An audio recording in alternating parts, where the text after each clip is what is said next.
चालू करता हूँ, यहाँ पे फॉर्मूले बताना चालू करता हूँ। ये देखो आप टॉपिक देख रहे हो कि फॉर्मूला ऑफ सिंपल कंपाउंड। मैं इसको मिटा देता हूँ।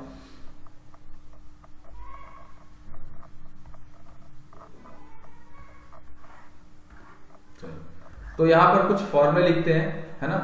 चालू करते हैं फॉर्मूले से, आपके एनसीईआरटी से ही बताना चालू कर देता हूँ मैं फॉर्मूला कैसे चालू किया जाता है। अब देखो जो आपका टेबल है, आप उस टेबल में हर बार टेबल को थोड़ा सा ध्यान में रखेंगे। सबसे पहले हम फॉर्मूला लिखते हैं हाइड्रोजन क्लोराइड का, ठीक है। तो हाइड्रोजन का जो सिंबल होगा, अब सबसे पहले आपको सिंबल लिखना होगा दोनों का, हाइड्रोजन का सिंबल H और क्लोरीन का Cl। तो हाइड्रोजन की वैलेंसी 1 है और क्लोरीन की भी वैलेंसी 1 है, आप टेबल में देख सकते हैं। ओके, तो अब आप क्या करेंगे, इसको इस साइड लिखेंगे और इसको इस साइड लिखोगे, ठीक है। तो जब आप बाद में कंपाउंड को कंबाइन करके लिखोगे तो ऐसे लिखोगे HCl, ठीक है। ऐसे ही दूसरा एग्जांपल भी आप समझ गए होंगे, हाइड्रोजन ये रहा सिंबल और सल्फर का हाइड्रोजन सल्फाइड। तो हाइड्रोजन को H से और सल्फर को S से। तो हाइड्रोजन का वैलेंसी 1 होता है और सल्फर का वैलेंसी 2, आप टेबल में देख लो, ठीक है। तो कैसे लिखेंगे, जो ये 2 होगा उसको यहाँ रिप्रेजेंट करेंगे, यानी लिखेंगे H2, क्योंकि ये 2 इस यहाँ लिखा जाता है, और 1 तो 1 लिखने की जरूरत नहीं होती है, आप एज इट इज इसको ऐसे रहने दे सकते हो, ठीक है। और आगे आते हैं, कुछ और कंपाउंड्स हैं जैसे CCl4।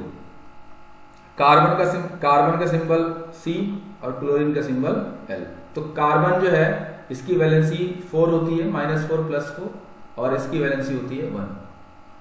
तो 1 आप इस साइड लिखोगे और 4 आप यहां लिखोगे, तो फॉर्मूला क्या बन जाएगा, CCl4, ये बन गया, ठीक है।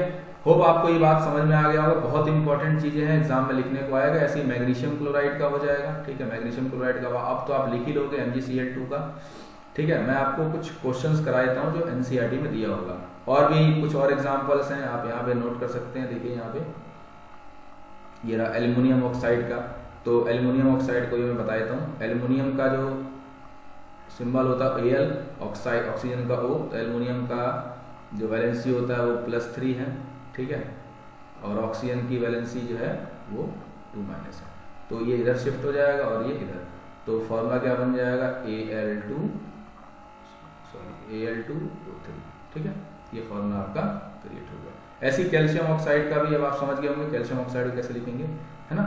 तो अब एक प्रॉब्लम है, थोड़ा सा देख लीजिए। जैसे कैल्शियम का वैलेंसी +2 या 2+, ऑक्सीजन की वैलेंसी 2-, लेकिन आप देखेंगे कि दोनों की वैलेंसी बराबर है। अगर दोनों की वैलेंसी बराबर है तो हमें इसमें दोनों को रिप्रेजेंट करने की जरूरत नहीं, यानी आपको Ca2 और O2 लिखने की जरूरत नहीं है। आप इसको सिंपली CaO लिख देंगे तो भी काम चलेगा, ठीक है। तो ये बात आपको समझ में आ गया होगा, है ना। तो आप इसको चाहें तो नोट कर सकते हैं, आपकी बुक में दिया है, आप चाहो तो इसको प्रैक्टिस करो, ठीक है। प्रैक्टिस करोगे तो बहुत ज़्यादा सही रहेगा, आपको समझ में भी आएगा। आगे चलते हैं आपकी बुक में, और फॉर्मूले जो हैं उनकी प्रैक्टिस करते हैं हम लोग, धीरे धीरे चलते हैं इस साइड, और थोड़े पॉलीएटॉमिक वालों पे आ जाते हैं, है ना। तो आप देखिए नाइट्रेट, सोडियम नाइट्रेट। तो नाइट्रेट का सिंबल क्या हो गया, NO3, और मैं इसको जूम कर लेता हूं। इसका सिंबल क्या हो गया, NO3, नाइट्रेट का। तो अब आप देखेंगे कि नाइट्रेट की वैलेंसी -1 है, ठीक है, और सोडियम की वैलेंसी +1 है। तो -1 यहाँ, +1 यहाँ। बट फायदा यहाँ की मैंने अभी आपको बताया था कि आप इसको ब्रैकेट में लिखते, क्योंकि ये पॉलीएटॉमिक आयन है। बट बेटा ब्रैकेट में लिखने की जरूरत इसीलिए नहीं है क्योंकि यहाँ भी 1 है और यहाँ भी 1 है, उससे कोई फायदा नहीं होगा, दोनों चीज यूनिटी के फॉर्म में। तो आप इस फॉर्मूले को सिंपल लिख सकते हैं NaNO3, बात खत्म। ऐसे ही आप कैल्शियम हाइड्रोक्साइड में अगर आप देखेंगे तो कैल्शियम की वैलेंसी है 2+, और हाइड्रोक्साइड की जो वैलेंसी है वो 1-। तो इसमें आपको लिखने की जरूरत होगी कैल्शियम, है ना, क्योंकि 2 इधर चला जाएगा और 1 इधर चला जाएगा। तो आपको ब्रैकेट लगाना पड़ेगा क्योंकि पॉलीएटॉमिक आयन है, और यहाँ पे 2 लगा देंगे। तो ये बात आपको होप समझ में आ गया होगा किस तरीके से जो हमने यूज किया, ठीक है। सबस्क्रिप्ट भी कहा जाता है इसको, इस जो नीचे मैंने वैल्यूज लिखी है। सबस्क्रिप्ट का मतलब नीचे लिखना और सुपर स्क्रिप्ट का मतलब पावर में लिख देना, ठीक है। और भी फॉर्मूले हैं, आप यहाँ देख लीजिए। सोडियम कार्बोनेट के लिए है और अमोनियम सल्फेट के लिए है, ठीक है। तो अमोनियम को NH4 से दिखाया जाता है, आप यहाँ देख सकते हैं NH4 और सल्फेट दोनों ही पॉलीएटॉमिक आयन है। तो जो है आपको यहाँ पे ब्रैकेट को लगाने की जरूरत नहीं है, लेकिन अगर जरूरत पड़ेगी तो आप ऊपर वाले में सोडियम है, इसमें जरूरत नहीं है, इसमें जरूरत पड़ेगी क्योंकि अमोनियम NH4 है, ठीक है। तो अमोनियम की वैलेंसी तो +1 में है या 1+ में है, और लेकिन सल्फेट की कितनी है, -2 में है। तो अगर इस तरीके से है ये 2- में, तो अगर आप इसको यहाँ लिखोगे तो आपको इसके लिए यहाँ पर ब्रैकेट लगाना पड़ेगा, क्योंकि बिना ब्रैकेट के काम जो है नहीं चलेगा यहाँ पर, ठीक है। तो ये बात समझ में आ गया होगा। अब हम एक काम करते हैं, इसके क्वेश्चंस को करते हैं, ठीक है। अब देखो, तो NCERT का पहला क्वेश्चन है, आप देख सकते हैं NCERT का, ये रहा इंडेक्स क्वेश्चन। मैंने आपको कहा था क्वेश्चंस मैं आपको यहाँ पे सॉल्व कराऊंगा, ठीक है। तो हम चालू करते हैं क्वेश्चंस को सॉल्व करना। तो आ जाओ यहाँ पे, थोड़ा सा स्पेस जनरेट कर लेते हैं। अब देखो, सबसे पहला क्वेश्चन है कि write down the formula of पहला सोडियम ऑक्साइड। तो देखो पहले क्वेश्चन में सोडियम का सिंबल क्या होता है, Na। आप लोग खुद भी कर लेंगे। ऑक्सीजन का सिंबल क्या होता है, O। सोडियम की वैलेंसी 1+ हो गया, ऑक्सीजन की वैलेंसी 2-। तो इसको आप यहाँ लिखेंगे और इसको आप यहाँ लिखेंगे। तो देखिए फॉर्मूला क्या बन जाएगा, Na2O। मुझे पता है आपके दिमाग में आ रहा होगा कि -+ से क्या करना है बेटा, -+ को यहाँ पर रिप्रेजेंट नहीं किया जाता, ये अंडरस्टूड बात है। मेटल है तो नेगेटिव साइन देगा अभी के लिए, और सोडियम जो है वो +1। तो ये आपको एक फॉर्मूला मिल गया। तो इसका क्या बन गया, Na2O। इसका फॉर्मूला हो गया Na2O, ये बन गया आपका, ठीक है। अब बात करते हैं एल्युमिनियम क्लोराइड की। तो एल्युमिनियम क्लोराइड को यहाँ बना लेते हैं। एल्युमिनियम में कि Al एल्युमिनियम का होता है, तो इसकी वैलेंसी 3+ होती है, ठीक है।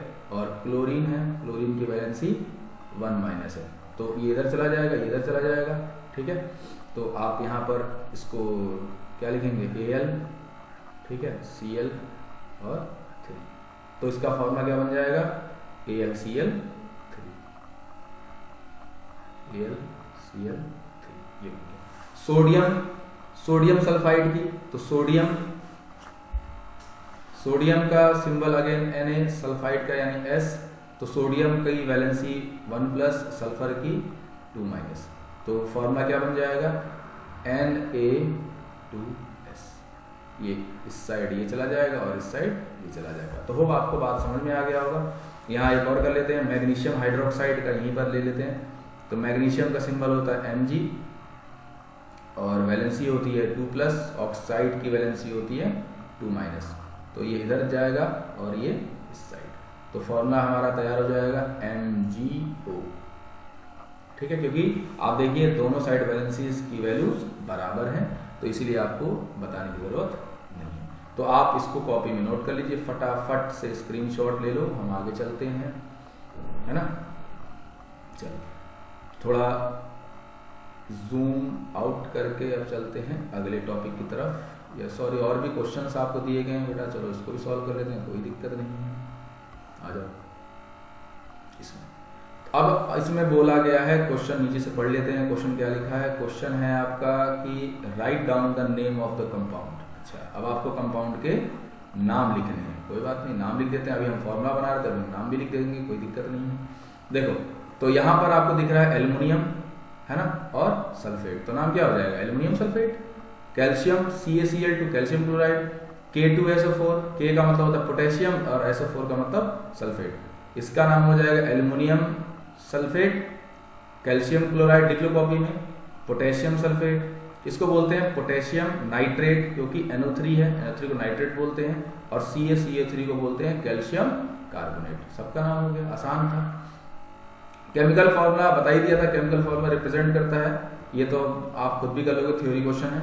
अब कह रहा है how many atoms are present in this molecule. भाई एटम्स काउंट करिए जल्दी से फटाफट। एटम्स आप देख लो, हाइड्रोजन के कितने, हाइड्रोजन के 2 एटम्स हैं, तो 2 प्लस 1 सल्फर का कितने हो गए, 3। यहाँ पर कितने एटम्स हैं, 5। 1 फास्फोरस का और 4 ऑक्सीजन का, तो कितना हो गया, 5। खत्म आंसर, है ना। अब देखो, ठीक है, मोल कॉन्सेप्ट की हम लोग बात करते हैं। मॉलिक्यूलर, ये पूरा टॉपिक है, molecular mass and mole concept. Topic डाल दीजिए, molecular mass and mole concept. सबसे पहले आपको मॉलिक्यूल का मास निकालना है, फिर उसका मोल्स कैलकुलेट करना है। तो पहला टॉपिक आ जाता है मॉलिक्यूलर मास। देखो हम पढ़ चुके हैं कि एटॉमिक मासेस क्या होते हैं, ठीक है। तो इस टॉपिक को थोड़ा सा एक्सटेंड करते हैं और मॉलिक्यूलर, उस मॉलिक्यूल का मास जो है हम कैलकुलेट, अगर आप कैलकुलेट करना चाहते हैं मॉलिक्यूल का मास, तो आप जो है एक ये डेफिनेशन लिख लो कि द मॉलिक्यूलर मास किसी सब्सटेंस का होगा वो sum of the atomic masses of all the atoms in a molecule of the substance, ठीक है। कहने का मतलब है कि मॉलिक्यूल का मास मॉलिक्यूलर मास कहलाएगा। और कैसे कैलकुलेट करेंगे, एग्जांपल मैं आपको अगर यहाँ पे एक छोटा सा दे दूं तो आपको दिमाग में डेफिनेशन जल्दी बैठ जाएगी। मान लीजिए हम लिखते हैं कैल्शियम ऑक्साइड, नाम तो पता चल गया होगा, अभी तो हमने थर्ड पार्ट में पढ़ा था इसको। तो कैल्शियम का एटॉमिक मास प्लस इस ऑक्सीजन के एटॉमिक मास को अगर आप जोड़ दोगे तो उस मॉलिक्यूल का एटॉमिक मास बन जाएगा, वही डेफिनेशन कहता है। और जब आप इसको रिप्रेजेंट करोगे, जो रिलेटिव जो दोनों के मासेस होंगे, तो इसको आप यू में, आप याद करो AMU से लिख रहे थे, बाद में उसको हमने यू से रिप्रेजेंट करना चालू कर दिया, ठीक है। तो आप निशान लगा लो या कॉपी में लिख लो या स्क्रीनशॉट ले लो। स्क्रीनशॉट ले लिया, आगे चलते हैं। क्वेश्चन नंबर एग्जाम्पल नंबर 3.1 की हम बात करते हैं। क्वेश्चन कह रहा है कि calculate the relative molecular masses of water. अब देखो बेटा, वाटर का मास कैसे कैलकुलेट करोगे, अगर आप देखेंगे यहाँ पे H2O फॉर्मूला होता है भाई। देखो हाइड्रोजन का एटॉमिक मास होता है 1 और आप देखेंगे कि हाइड्रोजन के नंबर कितने हैं 2, तो कितना हो गया, वैल्यू हो गई 2। ऑक्सीजन का एटॉमिक मास होता है 16, कितने नंबर है ऑक्सीजन का, कितना एटम है 1, तो 16। अब हमें टोटल एटॉमिक मास निकालना है, तो आप क्या करेंगे 2 + 16, आपको कितना मिल जाएगा 18U। तो ये आपको कैलकुलेट करके आपने देख लिया कि पानी का एटॉमिक मास या रिलेटिव मॉलिक्यूलर मास कितना है, आप देख लीजिए मैंने यहाँ कैलकुलेट किया हुआ है और आपके बुक में भी एग्जांपल में मैंने कैलकुलेट करके दिखाया। ऐसे HNO3 का कर लेते हैं फटाफट। HNO3 का को क्या बोलते हैं, नाइट्रिक एसिड, इसका नाम है, चाहो तो लिख सकते हो, ये नाइट्रिक एसिड है बेटा, ठीक है।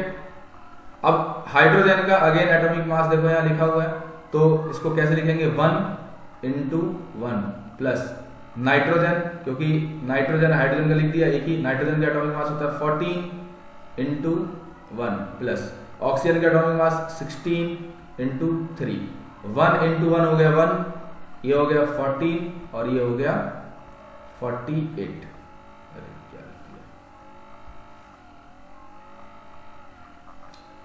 ठीक है, तो तीनों को आप ऐड कर लीजिए, जो भी ऐड करके आंसर आएगा वो इसका एटॉमिक मास होगा। आप देखिए नीचे यहाँ पर ऐड किया हुआ है, कितना आ गया 63 यूनिट।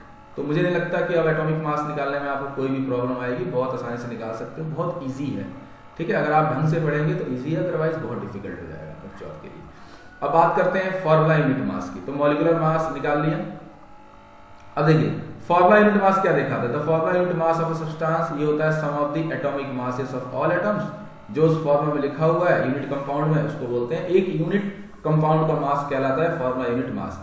और फॉर्मूला यूनिट मास को वैसे ही कैलकुलेट करते हैं जैसे अभी आपने मॉलिक्यूलर मास को निकाला था, आप यहाँ पे देख सकते हैं एनसीईआरटी में दिखाया गया है। अच्छा, तो भैया फर्क क्या रहा, तो फर्क के लिए हम चलते हैं आगे थोड़ा सा। फर्क को आप कॉपी में नोट कर लीजिएगा। देखिए फर्क क्या है कि the word formula unit mass for दो substances whose constituent particles are ions, है ना। फॉर्मूला यूनिट मास उसके लिए दिया था जिसके पार्टिकल्स आयंस के फॉर्म में मिल जाए, जैसे NaCl। तो NaCl का आप निकालोगे फॉर्मूला यूनिट मास, ठीक है, क्योंकि जैसे ही आप नमक को पानी में डालोगे ना तो ये आयंस में फटाफट स्प्लिट हो जाएगा, तो इसको बोलेंगे फॉर्मूला यूनिट मास। तो देखो इसको अब सोडियम क्लोराइड का निकाल सकते हो, सोडियम एक एटम है, उसका एटॉमिक मास 23 है, प्लस जो है क्लोरीन एक है, उसका एटॉमिक मास 35.5 है, ऐड करके 35.5 यूनिट आ गया। और आगे चलते हैं, कैलकुलेट द फॉर्मूला यूनिट मास। तो CaCl2, भाई CaCl2 ये भी आयंस देगा आपको, तो बिल्कुल इसी तरीके से आप इसको भी कैलकुलेट करेंगे, ठीक है। देखिए इस तरह से इसको भी आप कैलकुलेट करेंगे। कैल्शियम का एटॉमिक मास कितना होता है 40, पीछे बताया था, और क्लोरीन का 2, तो कैल्शियम का हो गया 40 प्लस 2 × 35.5, जो भी आंसर ऐड करके आएगा वो ये रहा। ट्रिपल वन इसका जो है आंसर हो गया। अब आप देखिए यहाँ पे कैलकुलेट करिए जो हमारा क्वेश्चन है कि calculate the molecular masses of hydrogen, oxygen, chlorine, carbon dioxide, methane, C2H6, C2H4, इन सब का निकालते हैं। चलो हाइड्रोजन का निकालते हैं सबसे पहले। तो हाइड्रोजन का एटॉमिक मास कितना होता है? 1 को, क्योंकि हाइड्रोजन के 2 एटम्स हैं तो 1 × 2, तो हाइड्रोजन का मास कितना आ जाएगा इसका 2 यूनिट। अगर आप ऑक्सीजन का निकालोगे तो 1, भाई एक एटम का 16 होता है और 2 एटम का कितना हो जाएगा 32। तो अब तो निकाल लोगे। क्लोरीन का एक एटम का 35.5 होता है, एक एटम का कितना होता है 35.5। कितने एटम्स हैं? 2, भाई मल्टीप्लाई कर दो 71 हो जाएगा। ठीक है। अब कार्बन डाइऑक्साइड का एटॉमिक मास, मैं एक ब्लैंक पेज ले लेता हूं।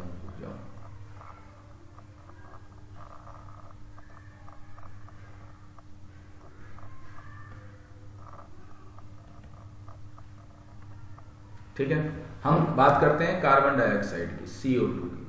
तो CO2 का कैसे निकालेंगे? कार्बन डाइऑक्साइड में आ जाएगा आपका, कार्बन का एटॉमिक मास होता है 12, तो कार्बन 1 है। ऑक्सीजन का एटॉमिक मास कितना है? ऑक्सीजन का एटॉमिक मास कितना है जल्दी बताओ? 16। ठीक है। अब यहाँ ऑक्सीजन के एटम्स कितने हैं? 2। तो इसको कुछ ऐसे आप लिख सकते हो डायरेक्टली कि कार्बन का 12 × 1 + 16 × 2। ऐड करिए भाई, 12 प्लस कितना हो गया 32। आप जब आप इसको ऐड करोगे तो 44 यूनिट्स के फॉर्म में आपको ये मिल जाएगा।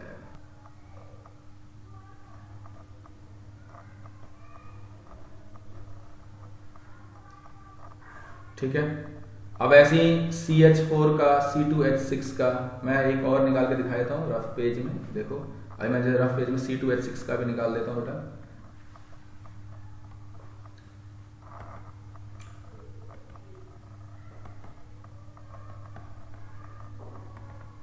ठीक है।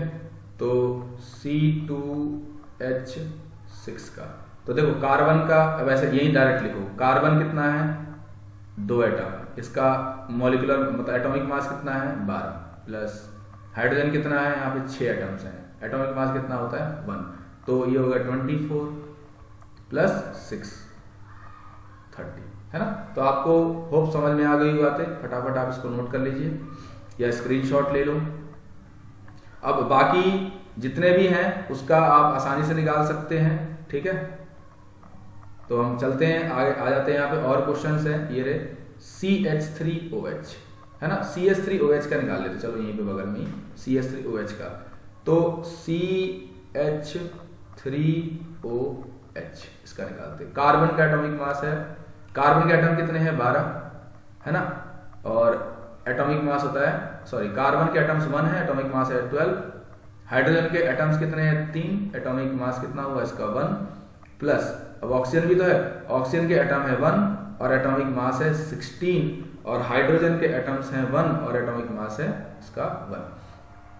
ये हो गया आपका 12 प्लस ये हो गया 3 प्लस 16 प्लस 1। अब आप इसको जोड़ लीजिए तो कितना हो गया ये 17 और ये 20 30 32, है ना। 16 प्लस 1 17 प्लस 3 20 20 प्लस 10 30 और 32 यूनिट्स आ गया। देखा, तो इजी है आपको निकालने के लिए, कोई दिक्कत तो नहीं आनी चाहिए। ऐसे ही इसको मिटा देता हूँ। ठीक है। अब अगला क्वेश्चन आता है, कैलकुलेट दी फॉर्मूला यूनिट मास, यानी आयंस वाले हैं। तो जिंक ऑक्साइड, तो जिंक का एटॉमिक मास आपको देख लीजिए। सोडियम ऑक्साइड का सोडियम Na2O, सोडियम ऑक्साइड, तो सोडियम का एटॉमिक मास होता है 23, एटम्स कितने हैं 2, प्लस ऑक्सीजन का एटॉमिक मास है 16, एटम्स कितने हैं 1, तो कितना आ गई है 46 प्लस 16। आप इसको ऐड कर लोगे आंसर आ जाएगा। ऐसे ही इसको बोलते हैं पोटेशियम कार्बोनेट, इसका नाम है, मैं यहाँ नाम लिख देता हूँ K2CO3। देखिए बेटा सबके ना एटॉमिक मास आपको दिए हुए हैं, मुझे बताने की जरूरत नहीं है, आप सब यहाँ से ये बुक में भी आपको मिलेंगे और एग्जाम में मिलेगा। तो पोटेशियम का एटॉमिक मास हो गया 39 इंटू 2 प्लस कार्बन का एटॉमिक मास होता है 12, एक एटम है, प्लस ऑक्सीजन का एटॉमिक मास कितना होता है 16 और कितने हैं 3। तो आप इसको यहाँ पे नोट करिए 39 इंटू 2 मल्टीप्लाई करके यहाँ है ना 12 इंटू 1 और 6। ये तो अब आप कैलकुलेट कर ही सकते हो, अब इसमें आपको कोई प्रॉब्लम नहीं आनी चाहिए। तो होप आपको ये सारी बातें समझ में आ गई होंगी, है ना। आपने एनसीईआरटी के आपको मैंने एनसीईआरटी के क्वेश्चंस भी करा दिए और अब आप इसको आसानी से सॉल्व भी कर सकते हो। ठीक है, आप इसका फटाफट स्क्रीनशॉट ले लो और हम आगे की तरफ बढ़ते हैं।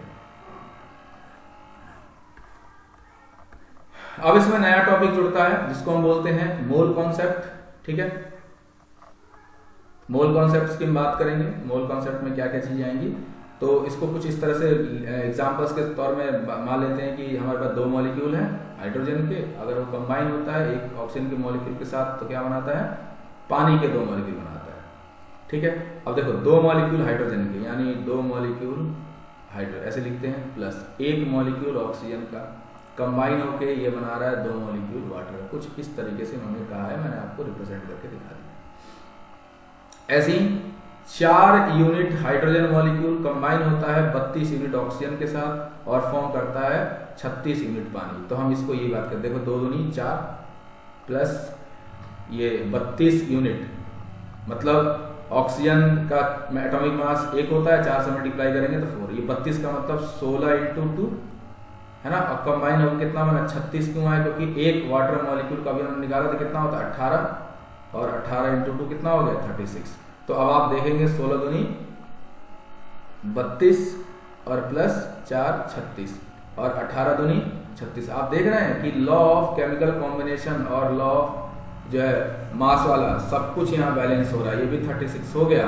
तो ये सारी चीजें जो है हम लोग यहाँ पर समझ रहे हैं। आप देखिए मोल कॉन्सेप्ट में इसी चीज को आपको समझना है कि we can infer from the above equation that the quantity of substance can be characterized by mass या number of molecules, but chemical reaction equation indicated directly the number of atoms or molecules। ठीक है, chemical reaction जो है number of atoms और molecules के हिसाब से चलता है। तो ये ज्यादा कॉन्फिडेंट होगा कि जो सब्सटेंस की क्वांटिटी होगी उसको मास के रूप में ना लेकर हम लोग नंबर ऑफ एटम्स के टर्म्स में या नंबर ऑफ मॉलिक्यूल्स के टर्म्स में लेकर चले रेदर देन मासेस। तो यही बात आपको ध्यान रखनी है कि मास कब तक याद रखोगे, इसलिए नंबर ऑफ एटम्स के लिए बात करते हैं। तो इसलिए एक नया यूनिट है जिसको बोलते हैं मोल, जिसको इंट्रोड्यूस किया गया, जिसका ऐसा यूनिट जो होता है वो होता है ये रहा सिंबल मोल।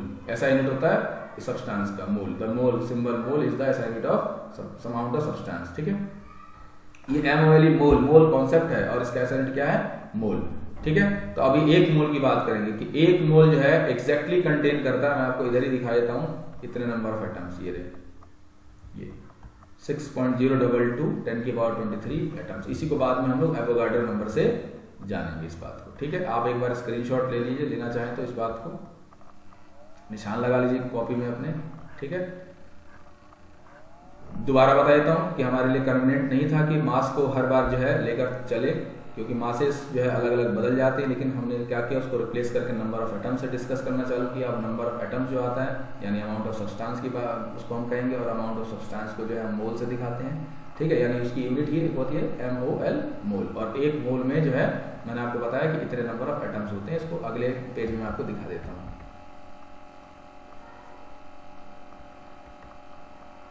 ठीक है, आप देख सकते हैं यहाँ पे अभी मैंने बताया था एक मोल का मतलब ये होता है 6.022 10 की पावर 23 एलिमेंट्री एंटिटीज। ठीक है, ये नंबर फिक्स होता है जिसको हम दिखाते हैं Na से। ठीक है, थोड़ा मैं इसको और जूम करके आपको दिखाता हूँ। देखो इसको हम दिखाते हैं Na से। ठीक है, और इसको ऐसे भी पर मोल भी लिख सकते हैं या अब इसको एवोगाड्रो नंबर के नाम से भी हम लोग जानते हैं। ठीक है, बहुत ज़्यादा परेशान होने की जरूरत नहीं है। अब आपको मोल को रिप्रेजेंट करना तो मोल को रिप्रेजेंट करते हैं N से। ठीक है, सिंबल ऑफ N। ठीक है, जो कि बताता है अमाउंट ऑफ सब्सटेंस या जो एलिमेंट्री यूनिट्स है वो कितनी है। तो बस इतना होगा। एक मोल की अगर बात करेंगे तो हर बार एक मोल के सब्सटेंस में आपको इतने नंबर ऑफ एलिमेंट्री एंटिटीज मिल जाएंगी। ठीक है, यानी एक मोल का मतलब हमेशा इतना होगा। ठीक है, जैसे एक दर्जन का मतलब इतना होता है या एक क्रॉस का मतलब इतना होता है, उसी तरह से एक मोल कभी भी कहा जाएगा तो आप इतने नंबर ऑफ एटम्स को याद रखिएगा। ठीक है, अब उसके बाद हम जो है बात करते हैं आगे, है ना, इसमें कि जो हमारा एटॉमिक मास होता है एलिमेंट का वो हमें देता है mass of one atom of that element in atomic mass unit, ठीक है। उसके बाद और हम बात करते हैं हाइड्रोजन का एक यू हो गया, तो आप इसको 1 ग्राम के रूप में भी लिख सकते हो, ठीक है। अब चलते हैं आगे, बात करते हैं, इतना सारा हमने समझ लिया, अब इतना ज़्यादा डीपली नहीं जाना है हम लोगों को, हमें काम से मतलब है खाली अपने, जो हमारा काम चल जाए यहाँ पे, बस आप लिख लेंगे 1 मोल का मतलब हो गया हमारा 6.022 10 की पावर 23, ठीक है, नंबर, ये हमारा काम खत्म। ये जो हमारा मोल है इसको इंट्रोड्यूस किया था 1896 में, जिसका नाम है वेलम ऑसवर्ड, जिन्होंने डायरेक्ट टर्म दिया था लैटिन वर्ड मोल्स, जिसका मतलब होता है हीप या पाइल्स, ठीक है, यानी अ सब्सटेंस में considered as a heap of atoms and molecules, the unit mole was accepted 1967, जिसको सिंपल वे में जो है अभी हम लोग समझ रहे हैं। अब हम बात करते हैं क्वेश्चन से, क्योंकि एनसीईआरटी में आपको क्वेश्चन के हिसाब से सब कुछ दिया गया है। सबसे पहले टेक्निकल टर्म्स जो है इसमें उसको हम समझ लेते हैं कि क्या क्या टेक्निकल टर्म्स हैं आपके। तो देखिए पहले क्वेश्चन है कि calculate the number of moles of the following, तो 52 ग्राम हीलियम में कितने मोल्स होंगे और 12.044 10 की power 23 number of helium atoms में कितने मोल पाए जाएंगे। तो सबसे पहले टेक्निकल टर्म्स की बात करते हैं। यहाँ देखिए जब हम मोल्स को दिखाएंगे तो मोल्स को रिप्रेजेंट करते हैं n से, ठीक है। जो मास आपको दिया रहेगा सब्सटेंस का उसको स्मॉल m से, जो मोलर मास आप कैलकुलेट करेंगे, मोलर मास यानी मोलिकुलर मास मैंने अभी आपको कैलकुलेट करके दिखाया तो उसको कैपिटल M से, नंबर ऑफ पार्टिकल्स होंगे तो उसको n से, एवोगाड्रो नंबर है तो उसको Na से, ठीक है। तो होप ये चीज़ आपने समझ लिया होगा और इसको अपनी कॉपी में नोट कर लीजिए फटाफट, क्योंकि यही आपके काम आने वाला है।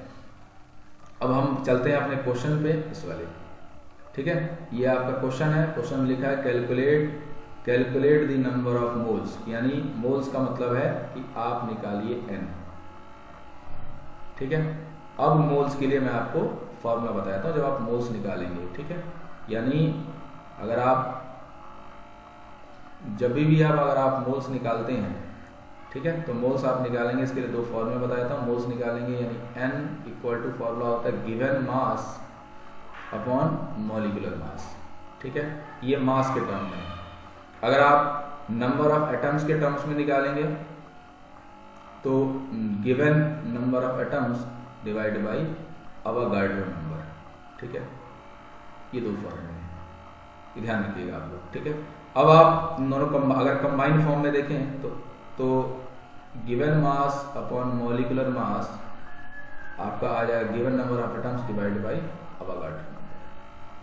ये 3 फॉर्मूले फटाफट कॉपी में नोट कर लो, बहुत इंपॉर्टेंट चीज़ है। मैंने आपको मोल निकालने का फॉर्मूला बता दिया है। अब हम जो है इसका जो अभी कैलकुलेशन है हीलियम के लिए उसको करके देखते हैं। अब आप देखिए कैसे पता लगेगा कि गिवन मास कौन है और मॉलिक्यूलर मास क्या है। सबसे पहले बात देखो, आपको क्वेश्चन में ही दिया हुआ है, मोल निकालिए कितने ग्राम हीलियम का, 52 ग्राम हीलियम का, यानी 52 ग्राम हीलियम का मोल निकालिए। तो यानी आपको कहा जा रहा है कि 52 ग्राम हीलियम है, तो यानी गिवन मास आपको दिया गया है 52 ग्राम, ठीक है। अब हीलियम का एटॉमिक मास कितना होता है, 4 ग्राम। मॉलिक्यूलर मास कैसे निकालोगे, हीलियम में कितने एटम्स हैं, हीलियम एक इनर्ट गैस है, तो हीलियम का एटॉमिक मास कितना होता है 4, वहीं उसका मॉलिक्यूलर मास हो जाएगा। अब आपको फॉर्मूला ये रहा, क्योंकि मासेस दिया हुआ तो ये वाला फॉर्मूला लगेगा। तो फॉर्मूला कैसे निकालेंगे, n equal to given mass यानी 52/4, कितना आएगा 13 चौक 52, और यहां पे आपको मोल मिल गया, ठीक है। ग्राम से ग्राम कट गया तो इसकी कोई यूनिट नहीं, ठीक है। होप आपको ये बात समझ में आ गई होगी। फटाफट स्क्रीनशॉट ले लो और इसको लिख लो। अब आता है next question, number of atoms के टर्म्स में है। देखो कि 12.044 10 की पावर 23 एटम्स किसका, हीलियम का। तो अब देखो, अब ये वाला फॉर्मूला लगा देंगे हम, नंबर ऑफ एटम्स दिया हुआ है डिवाइडेड बाय अवोगाड्रो नंबर। तो मैं यहाँ पे आपको करके दिखा देता हूँ, n equal to given number of atoms कितने हैं 12.044 10 की पावर 23, है ना। और एवोगाड्रो नंबर कितना होता है 6.022 10 की पावर 23, है ना। तो इससे तो ये कट गया और इससे ये 2 बार में कट जाएगा, तो n की वैल्यू कितनी आ जाएगी 2 मोल, यानी हमें n की वैल्यू, ठीक है। तो समझ में आ गया होगा, इसको भी नोट कर लीजिए आप लोग। तो ये पहला क्वेश्चन हो गया, देखो दोनों क्वेश्चन का सॉल्यूशन यहाँ पे दिया हुआ है। ओके, फटाफट स्क्रीनशॉट ले लो और हम आगे चलते हैं। अब आगे क्वेश्चंस में आ जाते हैं बच्चों, और क्वेश्चंस है हमारे पास, ठीक है। अब आप क्वेश्चन में देखिए,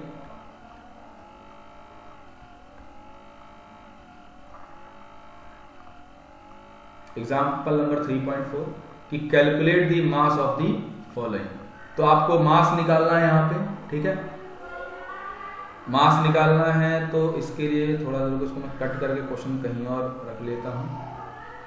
मास ऑफ द फॉलोइंग, अब आपको मास निकालना है, तो कह रहा है कि 0.5 मोल ऑफ नाइट्रोजन गैस, यानी आपको दिया गया है n की वैल्यू 0.5 मोल, और नाइट्रोजन यानी आपको मोलर मास निकालना होगा। तो मोलर मास कैसे निकालेंगे नाइट्रोजन का, 2 × 14, यानी नाइट्रोजन का मोलर मास कैसे निकलेगा भाई, नाइट्रोजन का एटॉमिक मास 14 होता है और 2 है, तो मोलर मास कितना आ जाएगा 28। फॉर्मूला हम लोग जानते हैं, गिवन मास अपॉन मॉलिक्यूलर मास। तो गिवन मास जो है हमें निकालना है, यानी मास निकालना है, तो n की वैल्यू कितनी है हमारे पास 0.5 इक्वल टू गिवन मास नहीं पता है, मॉलिक्यूलर मास आ गया हमारे पास 22 को जब इससे मल्टीप्लाई करोगे तो आपको आंसर मिलेगा 14, ठीक है, सॉरी 14 ग्राम आपको जो है आंसर मिल गया। देखो आपको आंसर यहाँ पे दिया हुआ है। ऐसे ही नाइट्रोजन का निकाल लोगे। अब नंबर ऑफ एटम्स के हिसाब से मास निकालते हैं, तो देखो आपको नंबर ऑफ एटम्स नाइट्रोजन के दिए हुए हैं, तो again n equal to given number of atoms divide by Avogadro number. तो गिवन नंबर ऑफ एटम्स आपको दिए हुए हैं, ठीक है, और हाँ गिवन नंबर ऑफ एटम्स आपको नाइट्रोजन के दिए हुए हैं, ठीक है, और आपको निकालना है मास निकालना है। तो देखो यहाँ पर एक परेशानी होगी कि आप डायरेक्टली मास नहीं निकाल पाओगे। अब आप याद करो जो मैंने फॉर्मूला वहां पर लिखा हुआ था, उस फॉर्मूले को हम लोग लिख लेते हैं। तो फॉर्मूला में लिखा था कि given mass upon molecular mass equal to number of given number of atoms divide by Avogadro number. अब आप देखिए आपको नाइट्रोजन के लिए निकालना है, ठीक है, नाइट्रोजन के लिए। तो अब आपको नाइट्रोजन का जो गिवन मास है, अभी आपने देखो इस सेकंड वाले क्वेश्चन में निकाला था, ये रहा, तो कितना लिख लोगे 7, ठीक है। नाइट्रोजन का मॉलिक्यूलर मास, तो यानी आपका आ गया 7 गिवन मास है, क्योंकि अभी निकाल लिया था हमने। मॉलिक्यूलर मास नाइट्रोजन का 14 होता है। नंबर नहीं आपको मास निकालना, सॉरी इस क्वेश्चन मैंने गलत पढ़ लिया। आपको मास से निकालना है, मास यानी ये वाली वैल्यू आपको निकालनी है, ठीक है। तो इसको आप यहीं रखेंगे। मॉलिक्यूलर मास नाइट्रोजन का 14 हो जाएगा, ठीक है। नंबर ऑफ एटम्स आपको दिए हुए हैं 3.011, ठीक है, और 10 की पावर 23 ये चीज डिवाइड बाई अवोगाड्रो नंबर वही 6.022 10 की पावर 23। तो देखिए ये इसको कैंसिल आउट कर देगा, है ना, ये इससे 1/2 के फॉर्म में कैंसिल हो जाएगा। तो वैल्यू आ जाएगी m इक्वल टू 14/2। तो m की वैल्यू कितनी आ जाएगी, गिवन मास हमारा 7। देखो वही मैंने ऊपर गलती से लिख दिया था, बट मास कितना निकल के आया 7। आप देखेंगे आंसर में आपको दिख जाएगा।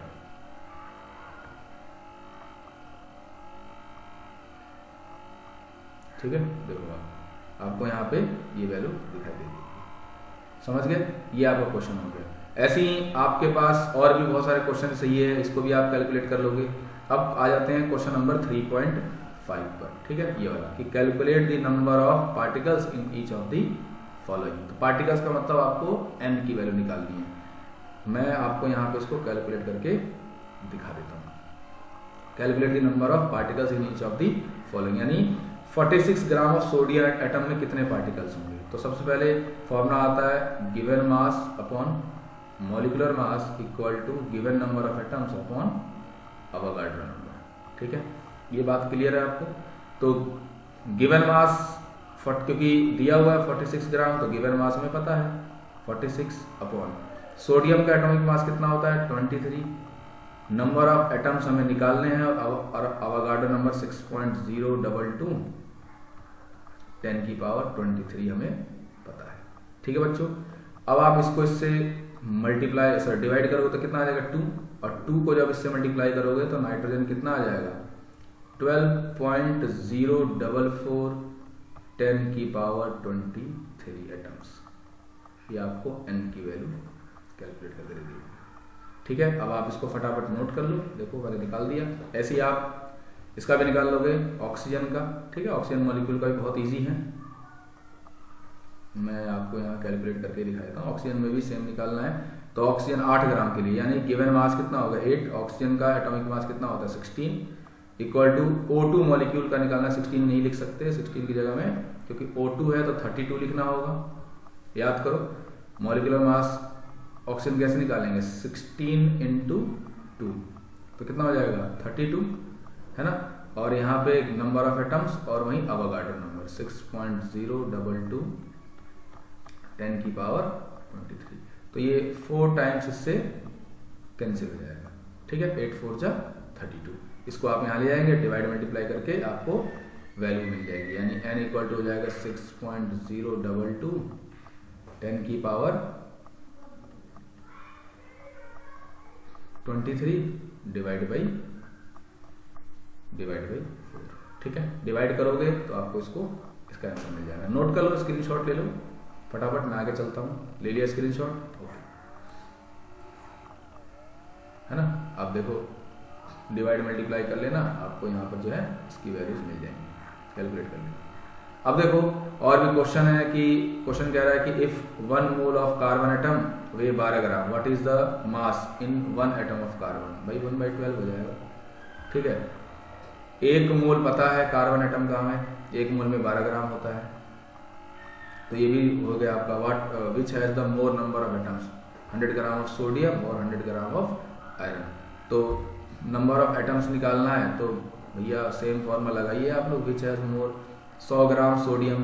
तो सोडियम का गिवन मास आपको दिया हुआ है 100 ग्राम्स। पहले मैं इसको रब कर देता हूँ, ये नोट कर लिया होगा आप लोगों ने।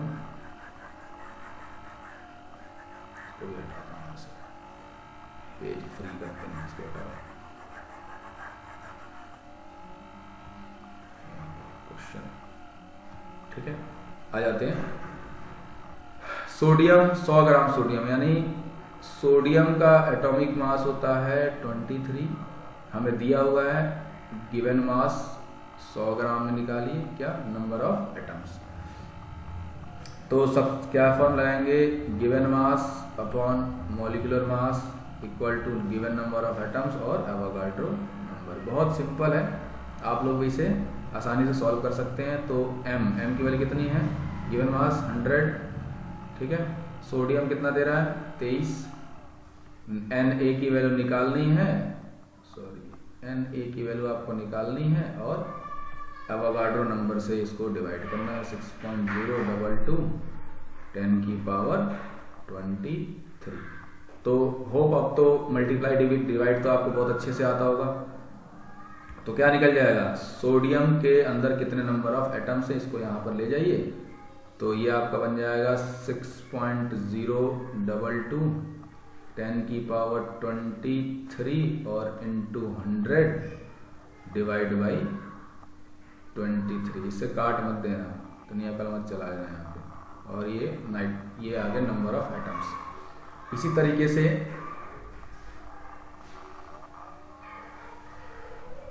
यहाँ पर हम निकालते हैं सोडियम का हो गया और 100 ग्राम ऑफ आयरन। तो देखो आयरन का एटॉमिक मास आपको ध्यान होगा 26 होता है। तो आयरन के लिए, नहीं तो टेबल में देख लेना आप लोग, ये आ गया आपका 26। ठीक है, और फिर नहीं 56 होता है, 26 नहीं, सॉरी दिया हुआ है। तो एटॉमिक नंबर होता है, तो कितना हो गया 56 हो गया। तो आयरन का दिया हुआ है मास, अगेन 100 ग्राम आयरन लिया है। कह रहा दोनों को अगर वेट ले, क्योंकि देख रहे हो ना मॉलिक्यूलर मास अलग अलग है, तो वहीं 100 अपॉन यानी given mass upon molecular mass equal to number of atoms divide by Avogadro number. 6.022 10 की पावर 23। ठीक है। अब आप इसको मल्टीप्लाई करके अगर आप चेक करेंगे तो जो भी नंबर ऑफ एटम्स आएंगे बता देना कौन किससे ज़्यादा है ना। आप इसका भी स्क्रीनशॉट ले लो, इजी था क्वेश्चन, हो गया, सॉल्व करा दिया। मैंने कहा था कि सारे क्वेश्चंस आपको मैं जो दिए होंगे इन टेक्स्ट में उसको सॉल्व करा दूँ, तो आप नोट कर लो इस चीज़ को, है ना। तो यहाँ पर देखो अब आपका ये चैप्टर जो है वो लमसम फिनिश हो गया, ठीक है। चैप्टर नंबर 3 फिनिश हो गया है आपका बच्चों। अब आप लोग जो है जो इसके क्वेश्चंस वगैरह एनसीईआरटी के उसे सॉल्व कर लीजिए। मैं कोशिश करूंगा जो नोट्स वगैरह होंगे मैं डिस्क्रिप्शन में दे दूंगा, आप लोग वहाँ से डाउनलोड कर लीजिएगा नोट्स को, ठीक है। तो चलते हैं फिर इसमें आगे देखते। अब तो खैर खत्म हो गया चैप्टर हमारा, बिल्कुल समाप्त हो गया, यहाँ पर कुछ नहीं बचा इसमें। ये लास्ट टॉपिक था हमारा मोल्स वगैरह निकालने का, ठीक है।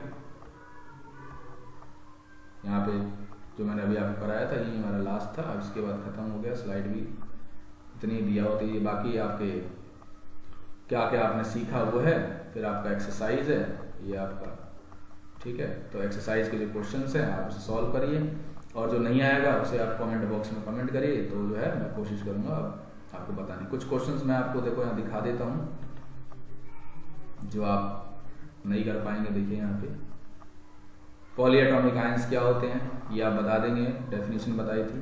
केमिकल फार्मूला देखो मैग्नीशियम क्लोराइड का MgCl2 हो जाएगा, लिख लेना, ठीक है। ऐसी कैल्शियम ऑक्साइड का, कॉपर नाइट्रेट का, एल्यूमिनियम क्लोराइड का और कैल्शियम कार्बोनेट का। तो एल्यूमिनियम क्लोराइड पता था, कॉपर हो जाएगा CuNO3 और कैल्शियम CaCO3।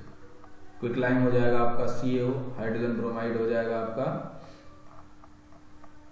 HBr, ठीक है। ऐसे बेकिंग पाउडर का, पोटेशियम सल्फेट का, ये भी आप फॉर्मूला जो है आप लिख लेंगे। उसके बाद मॉलिक्यूलर मासेस निकालना है, मॉलिक्यूलर मास भी आप निकाल सकते हैं इसका। यहाँ मैं इसको करके दिखा देता हूँ, चलो।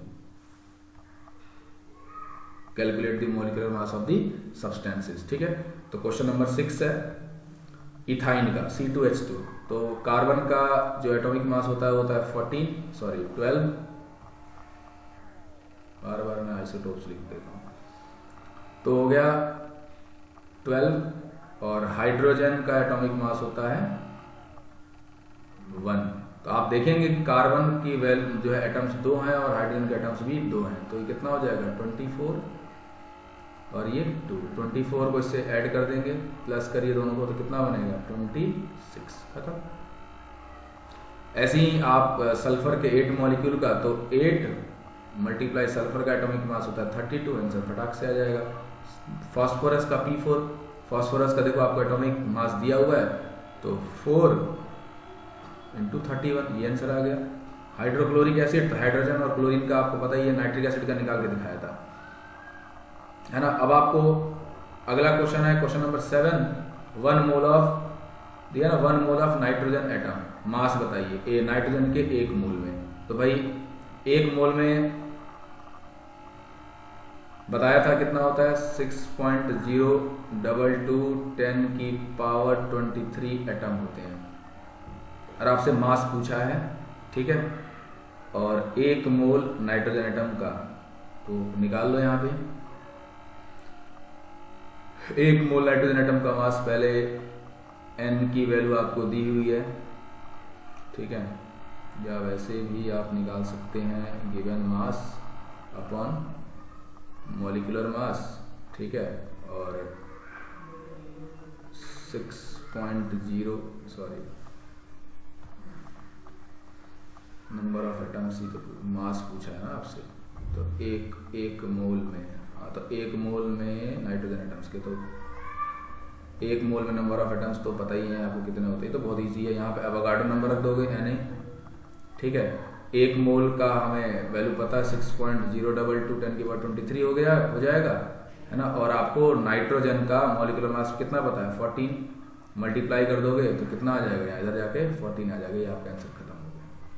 और भी है 4 mole of aluminium atom, aluminium के 4 एटम हैं, तो इसी तरह से एल्युमिनियम का एटॉमिक मास पता ही है 4 मोल, तो इसको इसी वैल्यू को 4 से मल्टीप्लाई कर देना, वहां पे इसको 4 से मल्टीप्लाई कर देना, तो एल्युमिनियम का ही पता चल जाएगा। ऐसे ही 10 mole of sodium sulphide, sodium sulphide का पहले आपको एटॉमिक मास निकालना पड़ेगा। ठीक है, सोडियम सल्फाइड का, सोडियम का यानी 2 × 23 प्लस सल्फर का हो जाएगा आपका 32 प्लस 3 × 16। इसको कैलकुलेट करोगे आपको मास मिल जाएगा। 10 मोल बोल रहा है तो 1 मोल में कितना होते हैं, इतने एटम्स होते हैं। 10 मोल से मल्टीप्लाई कर दें, आंसर आ जाएगा। नहीं आएगा तो फिर मैं कराऊंगा अगले लेक्चर में, मैं इसको बताऊंगा। ठीक है, फिर अगले लेक्चर में मिलते हैं।